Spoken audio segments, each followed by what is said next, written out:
రోజు రోజుకి గోల్డ్ రేట్లు పెరుగుతున్నాయి. తాకట్లో ఉన్న బంగారానికి వడ్డీలు పెరుగుతున్నాయని టెన్షన్ పడుతున్నారా? కొమ్మూరి గోల్డ్ వచ్చాక ఆ టెన్షనే పోయింది. Kommuri gold. Hi viewers, welcome to our channel. Present మనతో పాటు దాము బాలాజీ గారు, సీనియర్ జర్నలిస్ట్, వారితో ఒకసారి మాట్లాడదాం. నమస్కారం sir. Sir, cockroach Janata party గత కొంతకాలం నుంచి కూడా వార్తల్లో వినిపిస్తుంది. అటు సోషల్ మీడియా కావచ్చు, మీడియా కావచ్చు, ఫుల్ అటెన్షన్ దీనిపైన ఉంది. దేశవ్యాప్తంగా దీని గురించి కూడా మాట్లాడుకుంటున్నారు. అయితే దీని ఫౌండర్ ఎవరైతే ఉన్నారో అభిజిత్ దీప్కే, ఇతని గురించి కూడా ఇప్పుడు నెటిజన్స్ సెర్చ్ చేస్తున్నారు. అంటే ఎవరు ఇతను, ఎందుకు ఈ పార్టీ పెట్టారని చెప్పేసి. మరి అతని గురించి ఎటువంటి వివరాలు ఉన్నాయి, అతని బయోగ్రఫీ ఏంటి సార్, ఎందుకు ఈ పార్టీ పెట్టారు? ఇప్పుడు దేశవ్యాప్తంగా ఒకే ఒక పేరు మారమోగిపోతుంది, అది అభిజిత్ దీప్కే. ఎందుకంటే కాక్రోచ్ జనతా పార్టీ అని ఆ అబ్బాయి మే 16న అనౌన్స్ చేశాడు. అప్పటి నుంచి అది విపరీతంగా ఆన్లైన్ వైరల్ అయిపోయింది. 2,22,22,00,000 మంది దాంట్లో జాయిన్ అయ్యారు. సో ఈ స్థాయిలో ఈ మధ్య కాలంలో ఏ ఉద్యమం కూడా ఈ స్థాయి రాలేదు. ఒకప్పుడు మనకి 68 ఆ ప్రాంతంలో ఫ్రాన్స్లో బలమైన విద్యార్థి ఉద్యమం జరిగింది. దాని తర్వాత మనకి ఇక్కడ కూడా అనేక విద్యార్థి ఉద్యమాలు జరిగాయి. మన అస్సాంలో కూడా మనం చూస్తాం, విద్యార్థులే అధికారంలోకి కూడా వచ్చారు. ఆ తర్వాత మనం చూస్తే హాంకాంగ్లో మిల్క్ టీ అలియన్స్ అనే ఒక ఉద్యమం జరిగింది. ఇలాంటిది సిమిలర్లీ అర్బన్ అంబ్రల్లా సింబాలిక్స్ అంటారు దాన్ని. అలాగే స్పెయిన్లో ఇండిగ్నాడోస్ మూమెంట్ అంటారు, 15M ఉద్యమం అంటారు, అక్కడ అలాగే జరిగింది. అలాగే అరబ్ స్ప్రింగ్ అంటారు, అనేక అరబ్ దేశాల్లో కూడా ఇటువంటి ఉద్యమాలు జరిగి దాని తర్వాత మన పక్కనున్న శ్రీలంకలో జరిగింది. దాని తర్వాత బంగ్లాదేశ్లో 2024లో ప్రభుత్వమే కూల్చివేయగలిగారు విద్యార్థులు.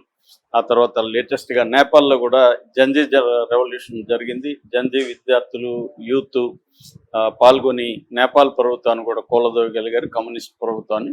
సో ఇలాగా మన ఈ కాంటెంపరీగా అనేక ఉద్యమాలు జరుగుతున్నాయి. జంజీ జనరేషన్ ఈ సోషల్ మీడియాను ఉపయోగించుకొని ఉద్యమాల్ని తీసుకొస్తున్నారు. సోషల్ మీడియా నుంచి గ్రౌండ్ లెగ్ కూడా వాళ్ళు వస్తున్నారు. ఈ నేపథ్యంలో అభిజిత్ దీప్కే కూడా అలాంటి ఒక వైరల్ ఉద్యమాన్ని చేయగలిగాడు.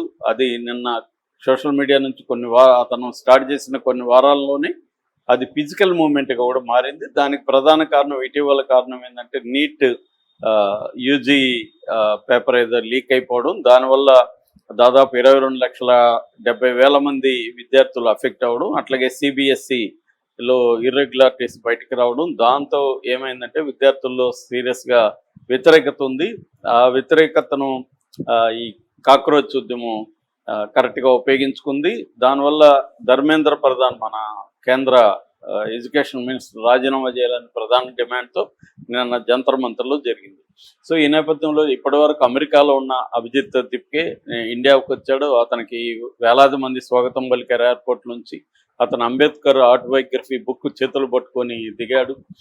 ఎందుకంటే అతన్ని కూడా నువ్వు ఇదంతా కూడా కుట్ర ఉద్యమం, నీ వెనక పాకిస్తాన్ ఉంది, బంగ్లాదేశ్ ఉంది, లేకపోతే అమెరికాలో ఉండే డీప్ స్టేట్ ఉంది, ఇట్లాగా రకరకాల ముద్రలు వేశారు. దానన్నీ తట్టుకొని అబ్బాయి స్వగర్వంగా నేను దళితుని, నేను మహారాష్ట్రలో పుట్టాను, ఇలాగ అబ్బాయి చెప్పుకున్నాడు. సో ఇప్పుడు చాలామందికి ఏంటంటే నిజంగా అసలు అభిజిత్ దీప్కే ఎవరు, ఇతనికి బ్యాక్గ్రౌండ్ ఏంటి, ఇతని బయోగ్రఫీ ఏంటి అనేది అందరూ అడుగుతున్నారు. సో ఈ నేపథ్యంలో మనం సింపుల్గా చెప్పుకుందాం. అభిజిత్ దీప్కే బయోగ్రఫీ చెప్పుకోవాలంటే ముందుగా అతను పుట్టింది సెప్టెంబర్ 29, 1995. అంటే అబ్బాయికి ఇప్పుడు దాదాపు 30 ఏళ్ళు. అతను వచ్చి మహారాష్ట్రలో పుట్టాడు.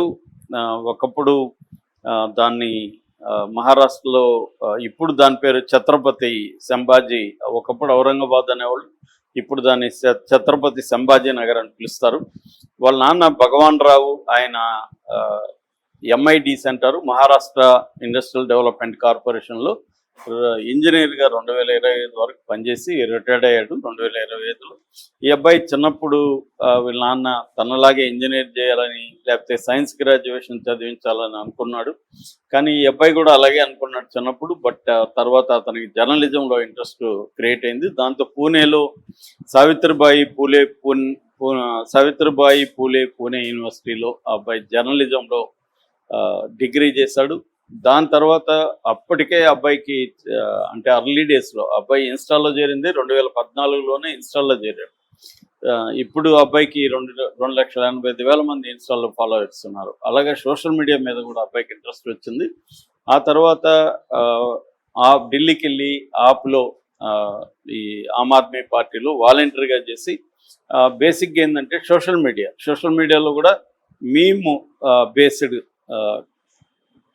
కమ్యూనికేషన్ని డెవలప్ చేయడం, సో పార్టీని సోషల్ మీడియాలో డిజిటల్ ప్లాట్ఫామ్స్ ద్వారా యూత్లోకి తీసుకెళ్ళడం అన్న యాంగిల్లో ఇతను పనిచేశాడు 2020 నుంచి 23 వరకు. తర్వాత ఢిల్లీ గవర్నమెంట్లో కూడా ఎడ్యుకేషన్ డిపార్ట్మెంట్లో కమ్యూనికేషన్ అడ్వైజర్గా ఈ అబ్బాయి పనిచేశాడు. దాని తర్వాత హయ్యర్ ఎడ్యుకేషన్ చదువుకోవాలనుకొని అమెరికాలో బోస్టన్ యూనివర్సిటీలో కమ్యూనికేషన్స్ సంబంధించి కోర్స్ చేశాడు. అప్పుడు కూడా దాంట్లో కూడా డిజిటల్ ప్లాట్ఫామ్స్ని ఎలా యూజ్ చేయాలి, డిజిటల్ ప్లాట్ఫామ్స్లో యూత్తో ఎలా కనెక్ట్ అవ్వాలి, ఈ టాపిక్ మీదనే అతను మాస్టర్స్ అక్కడ చదివాడు. సో ఇప్పుడు ఇది అనుకోకుండా అతనికి ఏమి పార్టీ పెట్టాలనో ఒక ప్లాన్ అయితే లేదు, సడన్గా జరిగింది ఇది. మనం ఇందాక వేరే వీడియోలో చెప్పుకున్నట్టు మే 15న సుప్రీంకోర్టు ప్రధాన న్యాయమూర్తి సూర్యకాంత్ ఒక కంటెంప్ట్ ఆఫ్ కోర్ట్ కేసులో కామెంట్ చేస్తూ ఈ దేశంలో యూత్ కాక్రోచెస్, నిరుద్యోగులు, వాళ్ళు పారాసైట్లు అంటే పరాన్న జీవులు, వేరే వాళ్ళ మీద బతికేవాళ్ళు, ఎప్పుడు చూసినా ఆన్లైన్లో ఉంటారు, వీళ్ళు లేజీ ఫెలోస్, వీళ్ళు మీడియాలో ఉంటారు, సోషల్ మీడియాలో ఉంటారు, ఆర్టీఐ కార్యకర్తలుగా ఉంటారు, వీళ్ళు అందరినీ అటాక్ చేస్తూ ఉంటారు అన్న పద్ధతిలో మాట్లాడాడు. దానికి నిరసనగా ఈ అబ్బాయి ముందు ఒక ట్వీట్ చేశాడు. దాని తర్వాత కొన్ని గంటల్లోనే కాక్రోచ్ జనతా పార్టీ అనేది ఒక పార్టీ పేరు పెట్టాడు, భారతీయ జనతా పార్టీ లాగా. సో అది అనూహ్యంగా, మేబీ అబ్బాయి ఊహించాడో లేదో తెలీదు, అనూహ్యంగా 2,22,00,000 ఫాలోవర్స్ దానికి వచ్చేసారు. అలాగే ఒక వెబ్సైట్ కూడా పెట్టారు, cockroach Janata party of India .org అని. సో అది కూడా బాగా పాపులర్ అయింది. అట్లాగే సంతకాలు చేయమంటే దాదాపు 4,50,000 మంది సంతకాలు చేశారు ఇమీడియట్గా. సో ఈ నేపథ్యంలో అతను కులం పరంగా చెప్పుకోవాలంటే అతను దళిత్.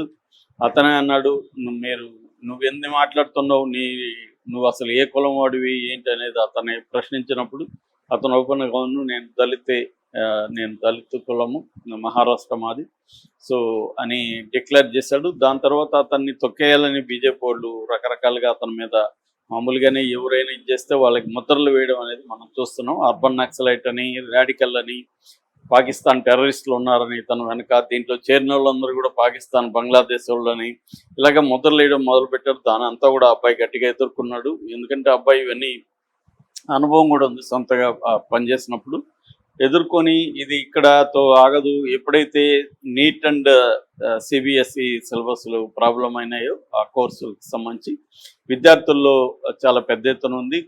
అందరూ కూడా ఛాలెంజ్ చేస్తున్నారు, ఎంతకాలం మనం సోషల్ మీడియా మాట్లాడతాం, గ్రౌండ్లోకి రావాలి అని అతన్ని కూడా రెచ్చగొట్టారు. దాంతో అతను కూడా నేను వస్తున్నాను, ఇండియాకి వస్తున్నాను, నా భవిష్యత్తు కాన్స్టిట్యూషన్కి వదిలేస్తున్నాను, నా ఫేట్ అన్నాడు. I'm leaving my fate to the constitution of India. అంటే నేను జైలుకి వెళ్తానా, ఎందుకంటే అతనికి అప్పటికే బెదిరింపులు స్టార్ట్ అయినాయి, డబ్బులు తీసుకుని నువ్వు సైలెంట్గా అయిపో అని అతని ఫోన్లు రావడం మొదలుపెట్టాయి. వాళ్ళ ఇంట్లో వాళ్ళకి బెదిరింపులు మొదలైనాయి. వాళ్ళ ఇంట్లో వాళ్ళు ఇప్పుడు ఆ ఊరు వదిలేసి, ఆ సంభాజీనగర్ వదిలేసి ఎక్కడికో అజ్ఞాతంలోకి వెళ్ళిపోయారు. సో వాళ్ళు కూడా భయంగా బతుకుతున్నట్టు తెలుస్తుంది. ఈ నేపథ్యంలో అబ్బాయి ధైర్యం చేసి ఇండియాకి వచ్చాడు. నిన్న అద్భుతమైన రెస్పాన్స్ వచ్చింది, జంతర్ మంతర్ దగ్గర పెద్ద ఎత్తున ఇదైంది. అయితే అబ్బాయి ముందు నుంచి ఏం చెప్తున్నానంటే, నేను పొలిటికల్ పార్టీకి సంబంధం లేదు, ఈ దేశం కుళ్ళిపోయింది, రాటన్ వ్యవస్థ ఉంది, ఈ దేశంలో వ్యవస్థలన్నీ కూడా, ఇన్స్టిట్యూషన్స్ అన్నీ కూడా నాశనం అయిపోయినాయి. సో అట్లాగే నిరుద్యోగం విపరీతంగా ఉంది, కాబట్టి దీన్ని నేను సంస్కరించడానికి ప్రయత్నిస్తాను. నాకు పొలిటికల్ పార్టీలతో సంబంధం లేదు, నాకేమీ అజెండా లేదు, నేనేదో ఎలక్షన్లో నిలబడి సీఎం ఇంకోటి అవ్వాలని లేదు అనేది ఇప్పటికే అబ్బాయి చెప్తున్నాడు. ఈ కాక్రోచ్ ఉద్యమానికి కూడా ఒక స్ట్రక్చరు, ఒక ఆర్గనైజేషను, ఒక క్లియర్ కట్ సిద్ధాంతం లేదు. అయితే బ్రాడ్గా మాత్రం ఇప్పుడున్న వాళ్ళే చెప్తున్నట్టు కుళ్ళిన వ్యవస్థకు వ్యతిరేకంగా నిలబడాలి అనే ఒక ఇది ఉంది. ఎందుకంటే జాబ్లెస్ గ్రోత్ మాత్రమే మనం చూస్తున్నాం, ఇంక్లూజివ్ జాబ్ గ్రోత్ చూడట్లేదు. నేను ఇంతాక ఒక వీడియోలో కూడా చెప్పాను, దాదాపు మనకి ఏజ్ 15 నుంచి 35 వరకు ఏజ్ గ్రూప్ యూత్ 65 crores ఉన్నారు. ఇది ప్రపంచంలోనే హైయెస్ట్. ఇందులో 29% అన్ఎంప్లాయ్మెంట్ ఉంది. ఎవ్రీ ఇయర్ 80 లక్షల మంది గ్రాడ్యుయేట్స్ మన దేశంలో తయారవుతున్నారు. అందులో 15 lakh గ్రాడ్యుయేట్స్ ఇంజనీరింగ్ గ్రాడ్యుయేట్స్, వీళ్ళకి ఉద్యోగాలు ఉండే పరిస్థితి లేదు. 83%కి స్కిల్స్ లేవు. సో ఈ నేపథ్యంలో వీళ్ళందరూ ఇప్పుడు కాక్రోచ్ పార్టీలో చేరారు. మరి ఈ అభిజిత్ దిప్కే దీన్ని ముందుకు తీసుకెళ్తాడా, ఒక స్ట్రక్చర్గా మారుతుందా, దీని వెనక బీజేపీ ఉందని కూడా కొంతమంది అంటున్నారు. బీజేపీ వాళ్ళే దీన్ని క్రియేట్ చేసి నీరుగారుస్తారని. కొంతమంది ఏమో బీజేపీ వాళ్ళు పెద్ద ఎత్తున తమ వింగ్, స్టూడెంట్ వింగ్ వాళ్ళని పంపించి దీన్ని భ్రష్టు పట్టించేదానికి ప్రయత్నాలు చేస్తారని. అవన్నీ జరుగుతాయి. అట్లాగే దీన్ని కాంగ్రెస్ కానీ మిగతా ప్రతిపక్షాలు కూడా ఉపయోగించుకునే అవకాశం ఉంది. దీని అన్నిట్లో నుంచి ఇది ఒక ఆర్గానిక్ ఉద్యమంగా ఎలా ముందుకెళ్తుంది, దాంట్లో ఇతని పాత్ర ఏముంది, ఇతన్ని బెదిరింపులకైతే ఇప్పటివరకు భయపడట్లేదు. అతను నిన్న కూడా ఒక ట్వీట్ చేశాడు, మా అమ్మ నాన్నలను చూసి 1 year అయింది, నేను మా అమ్మ నాన్నల ఇంటికి వెళ్తున్నాను, మా అమ్మ నాన్నలను తీసుకొని మా సొంత ఊరికి వెళ్తున్నాను, వాళ్ళని అక్కడే మళ్ళీ ఉంచుతాను, నేను కూడా అక్కడే ఉంటాను, అక్కడి నుంచి ఉద్యమం స్టార్ట్ చేస్తానని చెప్తున్నాడు. కానీ నాకు తెలిసి అక్కడ అంటే మహారాష్ట్ర సంభాజీనగర్ నుంచి ఉద్యమం చేయడం కష్టం. ఖచ్చితంగా అబ్బాయి తిరిగే అవకాశం ఉంది. ముఖ్యంగా ఢిల్లీ, ముంబై ఇలాంటి నగరాలకి అబ్బాయి తిరిగే అవకాశం ఉంది. అంటే సమీకరించడం, పోరాడడం అనేది అంబేద్కర్ ప్రధాన గోలు. దాన్నే ఇతను ఫాలో అవుతున్నాడని అర్థమవుతుంది. సో ఈ నేపథ్యంలో అభిజిత్ దిప్కే ఫ్యూచర్ ఎలా ఉండబోతుంది, అతని బీజేపీ ప్రభుత్వం అరెస్ట్ చేస్తుందా? ఎందుకంటే అతని మీద ఆల్రెడీ 2 పిల్స్ కోర్టులకు వెళ్ళాయి. ఒకటి అలహాబాద్ హైకోర్టు, ఒకటి సుప్రీంకోర్టు. ఆ రెండింటిని కూడా కోర్టులు కొట్టేశారు. ఇప్పుడు కేసులు పెట్టాలంటే మనకి వాళ్ళ కేసులు దెబ్బలు, అదే రాజుకు అనుకుంటే దెబ్బలకు కుదవలాగా ప్రతి ఒక్కరి మీద కేసులు పెట్టి వేసేస్తున్నారు. అలాగే ఈ అబ్బాయి మీద పెడతాదా ప్రభుత్వం, లేకపోతే ఈ అబ్బాయి మీద పెడితే ఇంకా పెద్ద ఎత్తున ఉద్యమం వస్తుందని ఆగుతుందా? ఎందుకంటే ఈ ఉద్యమం దెబ్బకి ఇప్పుడు కోర్టులు, జడ్జిలు కూడా భయపడే పరిస్థితి వచ్చింది. ఎందుకంటే సాక్షాత్తు సుప్రీంకోర్టు న్యాయమూర్తికి ధిక్కరంగానే ఈ ఉద్యమం బయలుదేరింది. అందువల్ల ఆ సుప్రీంకోర్టు న్యాయమూర్తి కూడా దీని మీద మళ్ళీ మాట్లాడడానికి కూడా ఆయన నిరాకరించాడు. వీళ్ళ మీద కేసు పెట్టడానికి కూడా ఆయన ఒప్పుకోలేదు. సో ఎందుకంటే ఇంకా అది పెద్దదవుతుంది, తాను బ్యాడ్ అయిపోతాడని. ఇప్పుడు కూడా అతను విలన్ అయిపోయాడు ఒక రకంగా యూత్లో. సో ఈ అభిజిత్ దిప్కే ఇక్కడ వరకు ఈ ఉద్యమాన్ని తీసుకురావడం వెనక మాత్రం ఖచ్చితంగా ఇతని నాయకత్వం, అనుభవం, సోషల్ మీడియాలో తనకున్న జ్ఞానం ఇవన్నీ కూడా పనిచేస్తాయి. సో ఇక్కడ నుంచి అతని భవిష్యత్తు ఏందనేది మనకి త్వరలోనే ఒక క్లారిటీ వచ్చే అవకాశం ఉంది. Okay sir, thank you so much.